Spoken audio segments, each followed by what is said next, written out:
En este espacio apareció curiosamente un gran cargamento de armas, de bombas, proyectiles del ejército.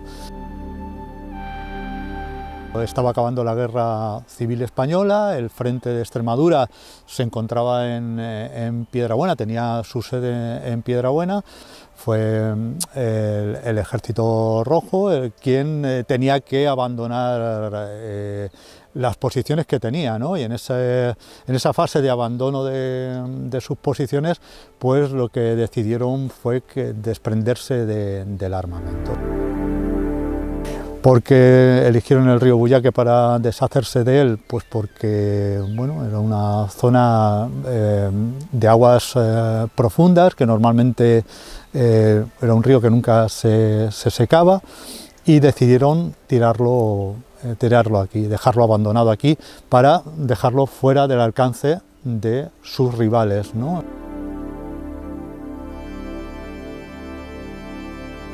Y curiosamente, en el año 1994, pues unos hermanos de Piedrabuena, Ángel y Pedro García Ortega, ellos, estando aquí pescando, pues vieron circunstancialmente pues aparecer esos proyectiles, que no es que emergieran, sino que el río bajó tanto de su nivel que acabaron encontrándose en las márgenes del mismo, ¿no?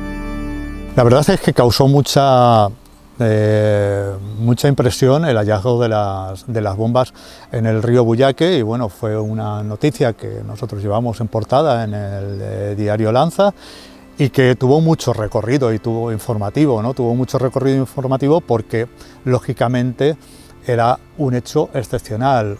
Cuando aparecieron las primeras, bueno, todavía podía ser algo así casual, pero luego ya acabó demostrándose que había más cargamento militar del que nos parecía en el río, ¿no? Y es verdad, esta sequía que ahora estamos en torno ya a 7 años, quizás no ha sido tan extrema, sí más prolongada en el tiempo, pero sí que nos está devolviendo una imagen que ya vimos en el año 1994-1995.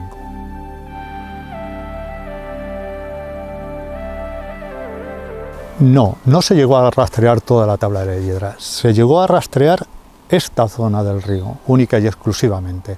Sí que hubo como una promesa del gobernador civil de aquella época de hacer un rastreo de todo el río Buyaque, porque es verdad que este mismo episodio que se vivió en esta zona del río, mucha gente pensamos que se podría vivir en otras partes. ¿Por qué? Pues porque un río siempre ha sido una zona donde poder arrojar cosas de las que desprenderte, y siempre se ha pensado y siempre se ha hablado, ¿no?, de que el río Buyaque pues puede esconder todavía muchos más secretos, ¿no? ¿Qué nos podemos encontrar? O si buscáramos en el río, pues posiblemente nos encontraríamos muchas más cosas, pero no se hizo ese rastreo que el gobernador civil se comprometió a hacer con la Marina, pero aquí la Marina nunca volvió a llegar. O sea, aquí de hecho se encontró en el año 94 una primera tanda de proyectiles, de bombas, y un año después, en el año 95, se volvieron a encontrar más. Quiero decir, tras el primer rastreo que hicieron militares de los cuerpos de operaciones especiales de las COE, que vinieron a hacer este rastreo, junto con militares del regimiento de artillería, pues al final encontraron unas pocas, pero curiosamente los pescadores, las mismas personas que los habían encontrado antes, ya estaban anunciando que posiblemente habría más, que ese rastreo no había sido lo suficientemente exhaustivo, y así se demostró. Al año siguiente volvieron a aparecer más proyectiles.